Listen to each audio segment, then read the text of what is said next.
It has nothing to do with emotion or vulnerability.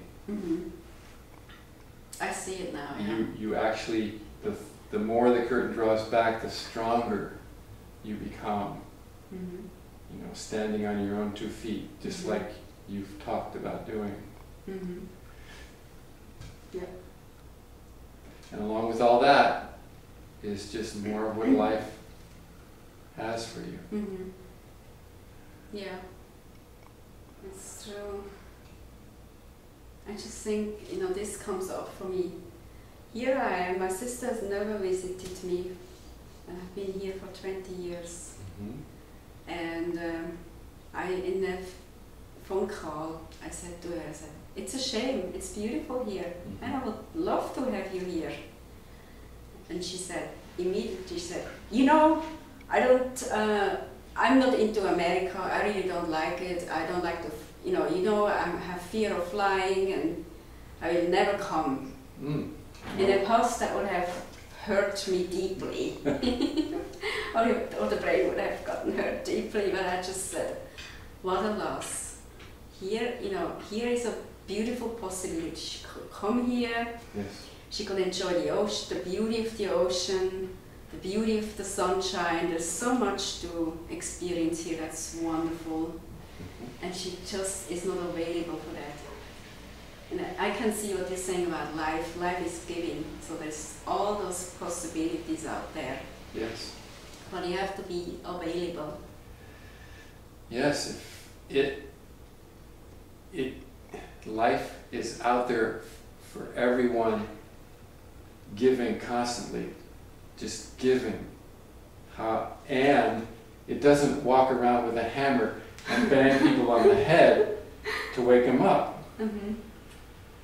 That's just not what it does. If either people are awake and available and aware, or they're not. Yes. And it appears that your sister is pretty firm in her desire to be where she is. Right. She has a belief. She has a belief that life is a problem. It's hard work. It's really difficult. People are enemies, you know, more than our friends. There's always, you know, some, you know, what's the right word? I think it in German, Misstrauen, just not be trusting in other people, just always this alertness, like, oh. So she has this whole, I mean, I have it too. I mean, my brain has it, I have to say that my brain has that too. Yes. But I can see it so easily, much easier in her. This whole perception about reality, but it's not really reality. No. And everybody thinks it is. And it's self-perpetuating. It's like The Matrix. Did you ever see the movie The Matrix? I did, yeah. Okay. Well, people are caught up in their thinking's matrix, and they're all living this world, this thinking world that everybody thinks is reality, until somehow you're able to step out of it and you see the truth. Like my neighbor tenant, when I came to her for some advice, she said, you know that in everyone is the spirit, you know. It's just what happens is over the years, this machinery gets built up, which it probably is, you know, could say the thinking. Yes. And she said, you can love the essence or what's in there, but don't get caught in the machinery. Yes. Good point. Yeah. And I think in the Matrix there are also the machines that, you know, take over. Yes. And they take energy away. Yes, they suck energy. They're taking energy from people, from humanity, which is what this does too. This basically lives off of the energy of spirit, of the real person, the real you, and that person, in most cases, doesn't even realize it. Mm-hmm. So you realize it, just you say, boy, am I tired today? After you had a fight, or you had a lousy office day, boy, I'm really tired. yes. More emotionally tired than physically tired. Mm-hmm. And you're not really sure why. Yes. You're seeing the why. Mm-hmm. You're seeing the why now of it. You're part of the why. So, what else has been going on?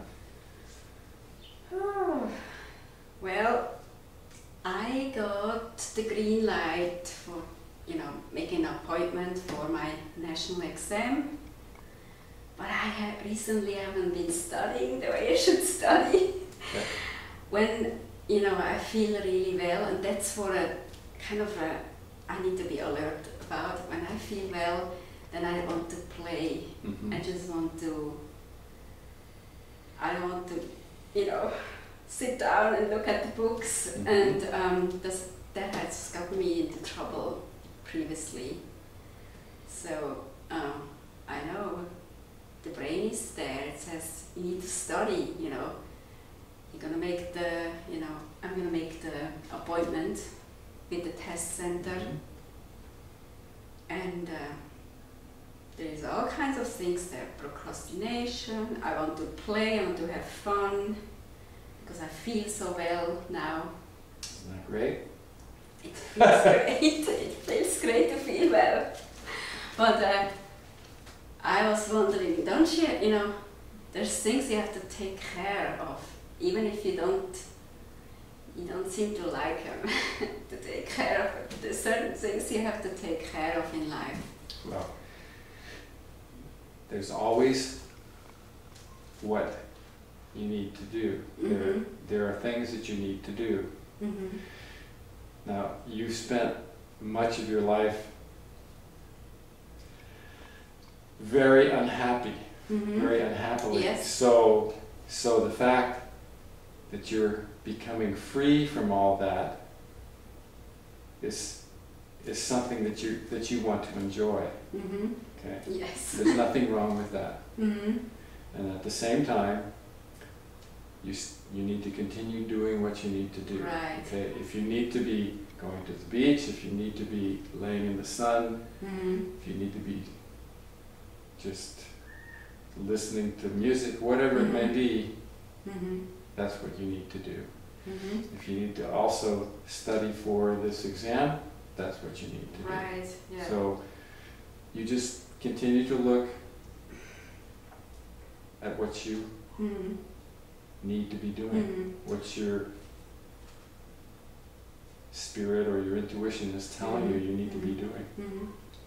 Well, I think that's the time where I need to ask again, what do I need to do now? Because after a while, you come into a flow Mm-hmm.